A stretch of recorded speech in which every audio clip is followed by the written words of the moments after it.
Welcome to the deep dive. If you've ever wondered how businesses actually figure out what they're doing, where they're headed, and how they plan to get there. Exactly. Then this deep dive is definitely for you. We've got a stack of source material here, some really quite dense texts on strategy. Yeah, proper academic stuff sometimes.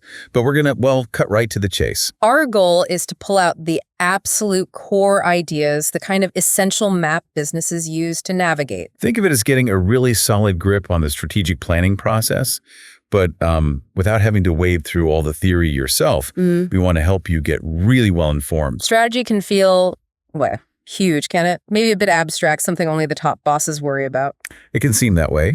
But the sources we've looked at, they actually show that underneath it all, strategic planning boils down to three, surprisingly straightforward areas. They're all connected, of course. Okay, I like straightforward. What are these pillars? Right, so forget the really complicated charts for a second. It's basically, first, strategic analysis that's figuring out where you are right now. Okay, where are we? Got it. Second, strategic choice deciding where you actually want to go. Right, the destination. And third, strategic implementation, which is, working out how you're realistically going to get there. Analysis, choice, implementation. Okay, that makes sense. Let's dig into the first one then. Strategic analysis. Asking the tough questions. Is that it? Getting the lay of the land. Precisely. You need to know your starting point. So that means asking things like, where do we ideally want to end up? What are our internal limits, our resources, our constraints? And what's going on outside? The wider world. Exactly. That where do we want to go? That's often tied into the mission statement stuff you see, right? Yeah, I was wondering about that. It's shaped heavily by stakeholders, owners, maybe the government, employees, even the company culture plays a huge part. Their views set that initial direction, often wrapped up in those vision or mission statements. Okay, so you've got the big ambition, but then you need to get real about what you can actually achieve. That's the internal constraints bit. That's it. And the sources give us a really handy way to think about that internal check. It's called the 6 M's. The 6 M's. Okay, intriguing. Tell me more. It's basically a checklist for your internal resources and capabilities. And crucially, where the limits are. It stands for money, machinery, manpower, markets, materials, and makeup. Okay, let's quickly run through those. Money, obvious enough.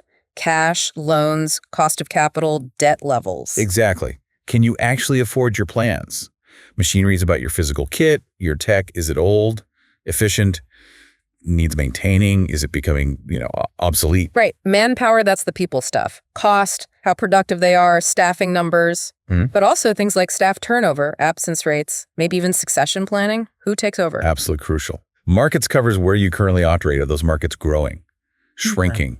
Are new ones popping up? How strong is your brand? Materials, that's your inputs. Raw materials, components. Cost compared to competitors, supplier power, access issues, is a key resource running out, that kind of thing. And makeup, that sounds a bit fuzzy. It can be, but it's vital. It's the organization itself, the structure, the culture. Do reporting lines help or hinder? Is the culture, dynamic, or does it stifle things? Will it actually support the changes you need to make? That feels really key. Now, the sources mentioned Championsoft, that software company example. How does applying the 6 M's help understand their situation? Well, Championsoft's facing falling profits and an overdraft, right? So money is immediately a big constraint. Machinery, they need ongoing tech investment, which costs. Manpower cost and productivity are clearly issues. And markets. Their current markets are central, obviously, but there's disagreement internally about where future growth lies. Materials isn't so relevant for software, but makeup. The culture and structure. Yes, especially that disagreement between directors about potentially closing down a part of the business. That's a massive internal constraint. It might be the thing stopping them adapting. Okay, so 6 M's cover the inside view. But you said we need to look outside too. The external environment. What tools do the sources give us for that? 2 main ones are mentioned frequently. Porter's 5 forces. That's for analyzing your specific industry, the competitive pressures. And then pestle analysis looks at the much broader macro level factors. Porter's 5 forces. Rings a bell. What are the forces again? It's about figuring out who holds the power and where the biggest threats are coming from. So you've got threat from new entrants coming into your market. Right. Bargaining power of your buyers, your customers, bargaining power of your suppliers, threat from substitute products or services, And finally, the intensity of the rivalry among existing competitors. Let's take that first one, threat of new entrants. Why is that such a big deal? Well, because if it's dead easy for new companies to set up shop in your market, competition obviously heats up, and that tends to drive prices down and squeeze everyone's profits. The sources really focus on the barriers to entry that make it tough for newcomers. So things that stop people just jumping in, like needing loads of cash to start. Capital cost, yeah, that's a big one. Also, economies of scale. Can a newbie match the lower costs that established players get from producing lots? Differentiation is your brand or product so unique or loved that customers just won't switch easily. And those switching costs for the customer, the example used was CD players, wasn't it? You had to buy a whole new player to switch from vinyl records. That was a barrier. Exactly that. Then there's expected retaliation. If newcomers think existing players will slash prices or launch massive ad campaigns, they might just steer clear. Legislation can be a barrier too, needing special licenses, like for nuclear power plants, for instance. Makes sense. And finally, access to distribution channels. Can a new company actually get its product onto the shop shelves or onto the online platforms where people expect to find it? The Bolin Carpets example used this framework, didn't it? Thinking about barriers to entry in carpet retailing. It did. For them, capital cost is significant leasing shops, buying stock. Economies of scale matter when buying from manufacturers and distributing. Differentiation through customer loyalty is important.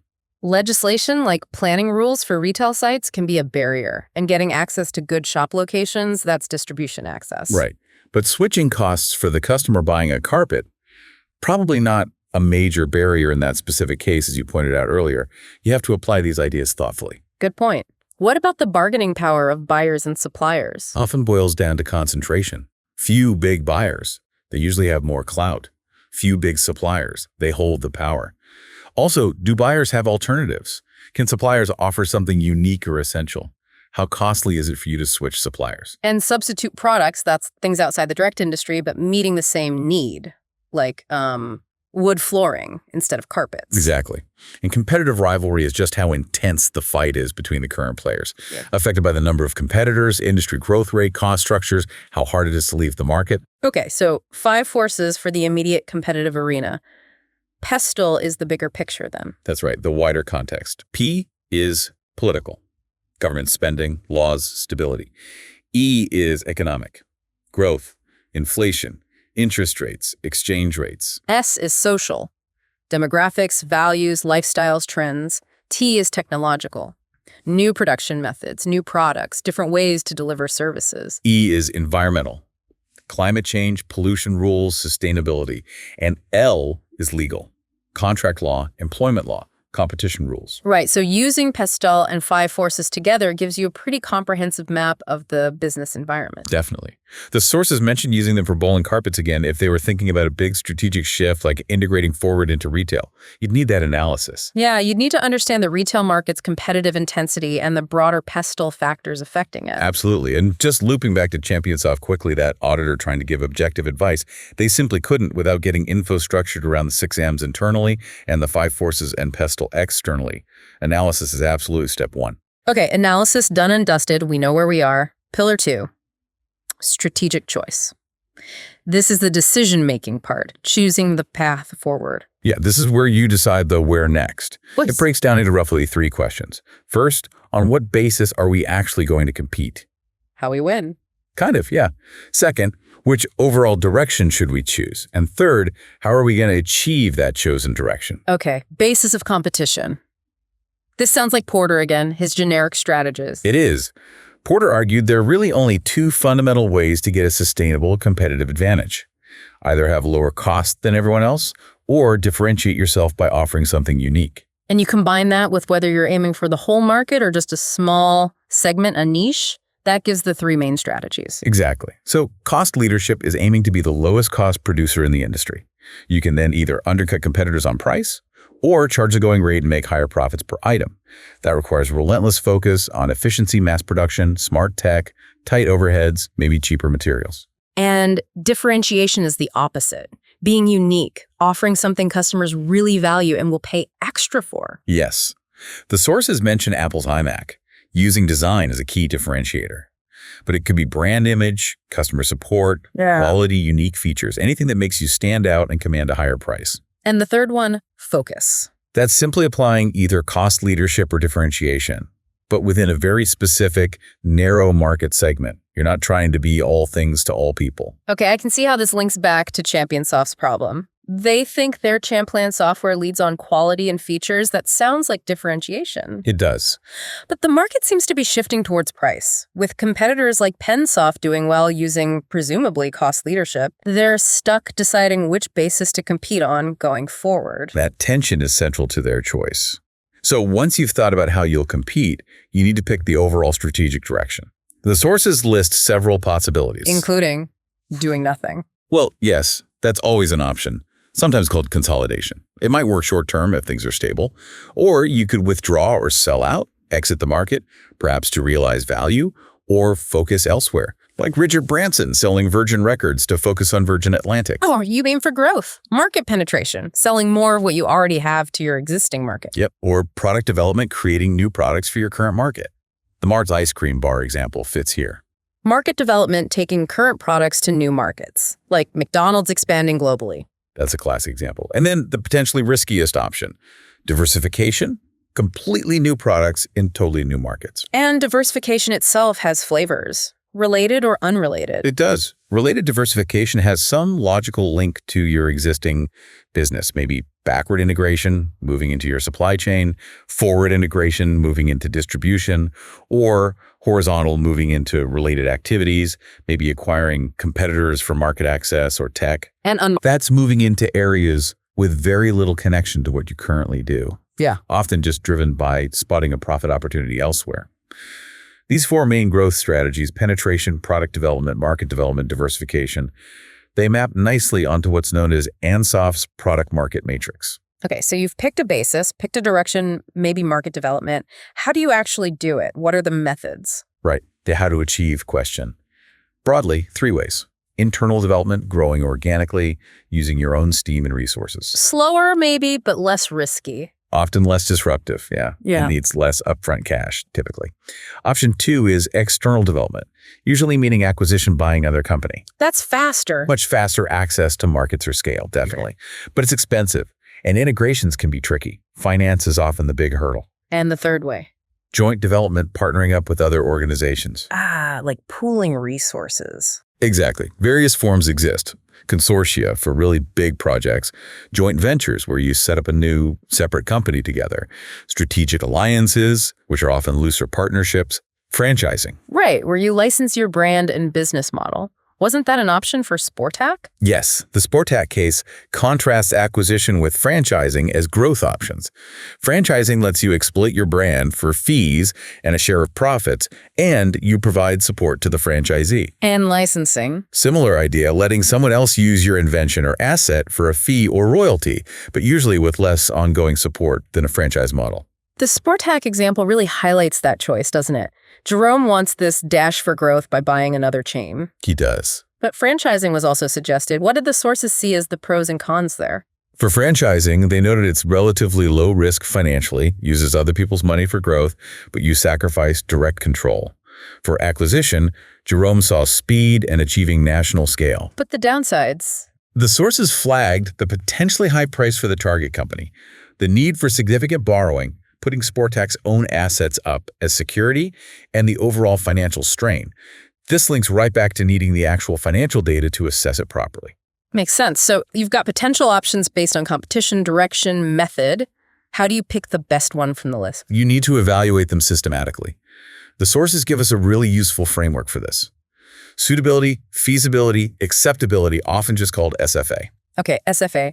Suitability, does the option actually fit our situation? Pretty much. Does it logically flow from the analysis we did earlier? Does it build on our strengths from the 6 M's and tackle opportunities or threats from Pestle 5 forces? Does it help achieve the mission? Does it create a balanced portfolio of activities? Then feasibility. Can we actually pull it off? Is it practical? Exactly. Do we have the resources? Think back to the 6 M's again. Do we have the money, the right manpower, the machinery? For Sportac, is Jerome's big acquisition plan financially feasible given the required borrowing? You have to crunch the numbers. And acceptability, Will the key people be okay with it? Yes. Will the stakeholders find the likely outcomes acceptable? This is where risk and return come in. An option might look suitable on paper and might be feasible, but maybe it's just too risky for the owners, or the potential financial return isn't high enough to satisfy lenders or shareholders. Right. So you use SFA to choose the best path. We've done analysis, done choice. Now the final pillar, strategic implementation, making it all happen. This is where the rubber meets the road. It's about putting the chosen strategy into action. Key things to manage here are resource management, making sure the 6 M's are working for the new strategy. Using budgets, performance targets, that sort of thing. Right. Then there's organizational structure, how the company's actually set up. Centralized or decentralized decision-making, functional departments or divisions. What's the management style? And the big one, management of change. Because new strategies usually mean people have to do things differently. Absolutely. Structure and change are huge themes in the Sportcat case, aren't they? Definitely. The father's original setup was extremely decentralized. Totally. Shop managers had loads of freedom ordering their own stock, doing local marketing, making local decisions. They got performance bonuses. The sources say this worked well for motivation and local tailoring when they were smaller. But it also maybe caused problems later, like no consistent brand image. That's the suggestion, yes. It potentially led to weaknesses as they grew. Now, Jerome arrives with this vision for a big national chain and wants to centralize everything. Central buying, central warehouse, a massive central marketing budget, standardized branding, consistent stock across all stores. It's a complete reversal of the old structure. Yeah. And inevitably, that clashes head-on with how the managers were used to working, their autonomy. Which leads straight into managing that change process. Exactly. The sources bring in Kurt Lewin's classic 3-step model here.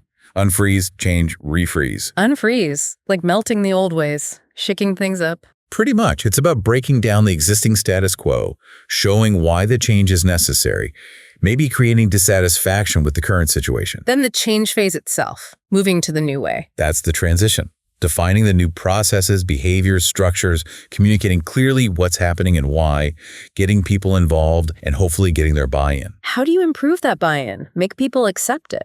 Well, the sources suggest things like participation, letting employees who are affected have some input, education and communication, explaining things clearly to reduce fear and uncertainty, and negotiation, particularly if you have powerful groups like unions involved, though that's more a general point from the text, not specific to sport tax managers. Okay, unfreeze, change, then refreeze, locking it in. Yeah, consolidating the new way of working, reinforcing the desired behaviors, making the new structures and processes the new normal, perhaps through rewards or adjustments to systems. And in Sport Tech, Jerome knows he might lose managers because of this centralization push. Right, he anticipates resistance. And he proposes increasing their bonuses to try and persuade them to stay. That's him trying to manage the human side during the change phase, isn't it? Recognizing their value. It's a very practical example of dealing with the implementation challenges, yes. Yeah. Trying to smooth the transition by addressing the manager's concerns, albeit financially. And finally, just to bring it all together, assessing if Jerome's whole grand plan for Sport Tech is actually viable. That comes back to hard numbers, doesn't it? Absolutely. The sources provide that table of financial sales, profits, assets, debt, equity, various ratios like margins, return on assets, return on equity. You can't judge the plan without looking at those. No way. Evaluating the feasibility, the SFAF, and the likely success of his acquisition and centralization strategy requires serious financial analysis. Can they actually afford the debt? Are the sales forecasts realistic given the investment? Will the returns justify the risk? Implementation must be financially sound. Wow. Okay, so that's the whole journey, from analysis, understanding where you are with the 6 M's internally and the 5 forces and pestle externally. It's a strategic choice, deciding how to compete with Porter's generic strategies, picking a direction using tools like Ansoff's matrix, deciding how to get there, internal, external joint, and evaluating all that using SFA. And finally, strategic implementation, getting resources aligned, sorting out the structure, and managing the difficult process of change, maybe using models like Lewin's and ensuring it all stacks up financially. Exactly. The sources really drive home how these frameworks, these models, they aren't just theory. They provide a structured, systematic way to approach really complex, messy business situations. Like the internal battles and market shifts at Ansoff, or Boland Carpets weighing up a major expansion, or Sportac completely changing its identity. They're tools for thinking. Tools to help dissect what's going on, identify the core issues, and evaluate the options. It's less about memorizing every detail of every model, perhaps, and more about understanding why you'd use them, how they help you ask the right questions. That's a great way to put it. They structure the thinking process needed to make better strategic decisions. Okay, so here's something for you, the listener, to maybe chew on after this deep dive. How could using this kind of three-stage thinking analysis, choice, implementation, change the way you look at an organization you know? Yeah, maybe your own workplace or a company you follow in the news, even a local shop. Thinking about their situation through this lens, what questions pop into your head about their analysis, their choices, how they're implementing things? And thinking back to the examples Championsoft, Bolin, Sportac, if you had to advise them, knowing these frameworks now, what's the one extra piece of information, maybe related to the 6Ms or Pestle or their financials, that you'd really want to dig into first? What would you prioritize finding out? Some food for thought there. Thanks for joining us for this deep dive.